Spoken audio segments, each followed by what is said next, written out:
രാവിലെ വന്ന് കണ്ടിട്ട് രാവിലെ എഴുന്നേറ്റ് വന്നതിൻ്റെ ഇത് കിട്ടിയില്ല, ഗുമ്മ് കിട്ടിയില്ല എന്ന് തന്നെ പറയണം. ഫസ്റ്റിനെ അപേക്ഷിച്ചിട്ട് സെക്കൻഡ് ലെവലിലേക്ക് വന്നിട്ടില്ല. പിന്നെ അഭിനേതാക്കളുടെ പെർഫോമൻസ് ഒക്കെ ഫഹദ് ഫാസിൽ ഭയങ്കര പെർഫോമൻസ് തന്നെയാണ്. അതേപോലെ അല്ലു അർജുൻ, രശ്മിക മന്ദാന, ഓരോ കഥാപാത്രങ്ങളും നല്ല രീതിയിൽ തന്നെ ചെയ്തിട്ടുണ്ട്. പിന്നെ ലെങ്താണ് ഈ ഒരു സിനിമയെ പിന്നോട്ടടുപ്പിച്ച് പ്രേക്ഷകർ കണ്ടിറങ്ങുന്ന നിരാശാജനകമായിട്ടുള്ള വാക്കുകൾ പറയുന്നത് ആ ഒരു ലെങ്ത്തിൻ്റെ കാര്യത്തിൽ 3 മണിക്കൂർ 20 മിനിറ്റോളം ഉണ്ട്. ഇത്രയും സമയം തിയേറ്ററിൽ ഇരിക്കുമ്പോൾ ആളുകൾക്ക് മുഷിപ്പ് അനുഭവപ്പെടും. എൻ്റെ ഒരു ഇതിൽ ബാഹുബലിയാണ് നമുക്ക് അത്രയും ലെങ്ത്ത് കൂടിയിട്ട് തിയേറ്ററിൽ മടുപ്പിക്കാതെ നമുക്ക് ഇനിയും ഉണ്ടെങ്കിൽ കാണാം എന്നാണ് തോന്നിയ ഒരു ചിത്രം. ഈ ഒരു ചിത്രത്തിൻ്റെ നെഗറ്റീവ് സൈഡ് എന്ന് പറഞ്ഞാൽ ലെങ്ത്ത് കൂടിയത് തന്നെയാണ്. പിന്നെ ഈ ഒരു ചിത്രം പരാജയ ചിത്രമല്ല, നല്ല രീതിയിൽ തന്നെ കണ്ട് ആസ്വദിക്കാൻ പറ്റിയ നല്ല പെർഫോമൻസ് ഉള്ള ഒരു ചിത്രമാണ്. സിനിമ ഒരുപാട് പേരുടെ കഷ്ടപ്പാടാണ്. അപ്പോൾ ഈ ഒരു ചിത്രം വിജയം വരട്ടെ എന്ന് പറയുന്നു. ഫസ്റ്റിനെ അപേക്ഷിച്ചിട്ട് സെക്കൻഡ് എങ്ങനെയുണ്ടെന്ന് വെച്ചാൽ ഫസ്റ്റ് തന്നെയാണ് മികച്ചിരിക്കുന്നത്. ഇനി മൂന്നാം ഭാഗം പറഞ്ഞിട്ടുണ്ട്. അപ്പോൾ ഈ ഒരു പോരായ്മ പരിഹരിച്ച് മുന്നോട്ട് വരട്ടെ എല്ലാവരും. ഈ പറഞ്ഞ പോലെ ഫഹദ് ഫാസിൽ ഒരുപാട്, കാരണം അല്ലു അർജുൻ ഫഹദ് ഫാസിൻ്റെ മുമ്പിൽ പിടിച്ചു നിൽക്കാൻ പറ്റാത്തതായിട്ട് എനിക്ക് തോന്നി. കാരണം അത്രയ്ക്ക് നല്ല പെർഫോമൻസ് ആണ് ഈ ഫഹദ് ഫാസിൽ കാഴ്ചവെക്കുന്നത്. ഈ പുള്ളി ഇത് എന്താണ് ചെയ്യുന്നതെന്ന് എനിക്ക് മനസ്സിലായി. ഇങ്ങനെ അതിശയിപ്പിക്കാനുള്ള കഴിവ് ഇവിടുന്നാണ് ഈ പുള്ളി. ഇത് എന്ത് പഠനമാണ് ഈ പുള്ളി നടത്തിയത്. മലയാളത്തിൽ എന്തോരം നടന്മാരുണ്ട്.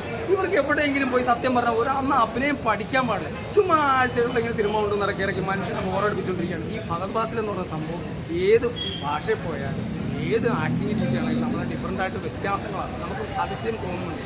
അത്ര നല്ല കഴിവുള്ളൊരു നടനെ കിട്ടി തന്നെ അഭിമാനമുണ്ട് മലയാളത്തിൽ. അത്ര നല്ല കഴിവുള്ളതാണ്. അല്ലു അർജുൻ ചെയ്തില്ലെന്ന് ഞാൻ പറയുള്ളൂ. കാരണം ഫഹദ് ഫാസിന് മുമ്പ് ചില ഇടറിപ്പോണ്ട്. പിന്നെ ഈ പടത്തിന് കുറച്ച് ലോജിക്ക് പ്രശ്നങ്ങളുണ്ട്. ക്രൗഡാണെങ്കിലും പറഞ്ഞാൽ വാഹനങ്ങൾ കാണിക്കുന്നതിലാണ് കാലഘട്ടത്തിലാണ് ഈ പ്രശ്നം വന്നേക്കുന്നത്. അത് ഒന്ന് ശ്രദ്ധിക്കാമായിരുന്നു. പിന്നെ അതുപോലെ തന്നെ ഇതിന് ടൈം ഇച്ചിരി കൂടിപ്പോയി. കാരണം അതിനിടയ്ക്ക് കുറച്ച് സ്നേഹവും പാസവും ഒക്കെ ഇട്ട് ഈ പടം അങ്ങോട്ട് വലിക്കുന്നുണ്ട്. ഇതൊരിക്കലും സ്നേഹവും പാസവും വെച്ചെടുക്കേണ്ട സിനിമ അല്ലത്. ഈ അല്ലു അർജുനെയൊക്കെ വെച്ചെടുക്കുമ്പോൾ ഒരിക്കലും സ്നേഹവും പാസവും ഒന്നും ഓടില്ല. എന്താ ചെയ്യേണ്ടതെന്ന് പറഞ്ഞാൽ മാസ് തന്നെയാണ്. ഇന്നത്തെ തലമുറയ്ക്ക് മാസമല്ലാണ്ട് ഈ സ്നേഹവും പാസവും ഒക്കെ പോയി. ആ കാലഘട്ടം പോയി. ഇനി അതൊക്കെ എവിടെയെങ്കിലും ലാസ്റ്റ് എൻഡിൽ കുറച്ച് സ്നേഹം കാണിച്ചൊന്നും കുഴപ്പമൊന്നുമില്ല. തുടക്കം മുതൽ ഒടുക്കം വരെയൊന്നും സ്നേഹവും പാസമുള്ള സിനിമയൊന്നും ഇവിടെ ആരും കാണാൻ വരില്ല. ഒരു പ്രേക്ഷകനും ഉണ്ടാവില്ല.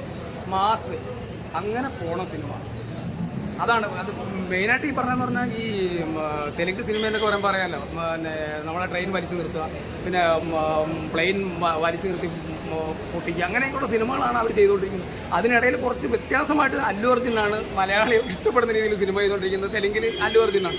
അപ്പോൾ പുള്ളി കുറച്ചും കൂടെ ഒക്കെ ശ്രദ്ധിച്ച് അടുത്ത 3ക്ക് വേണ്ടി വെയിറ്റ് ചെയ്യാണ്. അപ്പം എനിക്ക് ഫസ്റ്റ് അടിപൊളിയായിരുന്നു. സെക്കൻഡ് കുറച്ച് ഫസ്റ്റിൻ്റെ അത്ര വന്നിട്ടില്ല.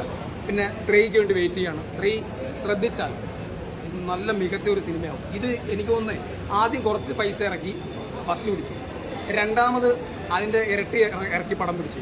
ഇനി മൂന്നാമത്തെ സിനിമയിൽ ഇവർ 1000 കോടി കളക്ട് ചെയ്യുന്നുള്ളത് ഉറപ്പാണ്. അപ്പോൾ അത്രത്തോളം നല്ല രസമുള്ള സിനിമയായിരിക്കും. ഇതൊരു കളർഫുൾ സിനിമയാണ്, നല്ല സിനിമയാണ്. ഇതിൻ്റെ ബാക്ക്ഗ്രൗണ്ട് ചെയ്തേക്കുന്ന നല്ല രസമുണ്ട്. അതുപോലെ തന്നെ ക്യാമറ ചെയ്തേക്കുന്ന നല്ല രസമാണ്. എനിക്ക് ഇഷ്ടപ്പെട്ടു. നെഗറ്റീവ് അഭിപ്രായം ഞാൻ പറയില്ല. കാരണം ഇത് കങ്കുവ ഞാൻ കണ്ടിട്ട് നെഗറ്റീവ് അഭിപ്രായം പറഞ്ഞ ആളാണ്. കാരണം കങ്കു എന്ന് പറഞ്ഞ സിനിമ എനിക്ക് ഒട്ടും ഇഷ്ടപ്പെട്ടില്ല. ഒരാൾ പോലും ആ സിനിമയ്ക്ക് നല്ല അഭിപ്രായം പറഞ്ഞില്ല. അതുപോലെ തന്നെ ഇത് ഞാൻ വെളുപ്പിനെ 1:30-2 മണിക്ക് വന്ന സിനിമയാണ്. എനിക്ക് ഇഷ്ടപ്പെട്ടു. എന്തായാലും എൻ്റെ മനസ്സിൽ എനിക്ക് സംതൃപ്തി നൽകിയ സിനിമ തന്നെയാണ്. കാരണം എല്ലാത്തരം പ്രേക്ഷകർക്കും ഇഷ്ടപ്പെട്ടു.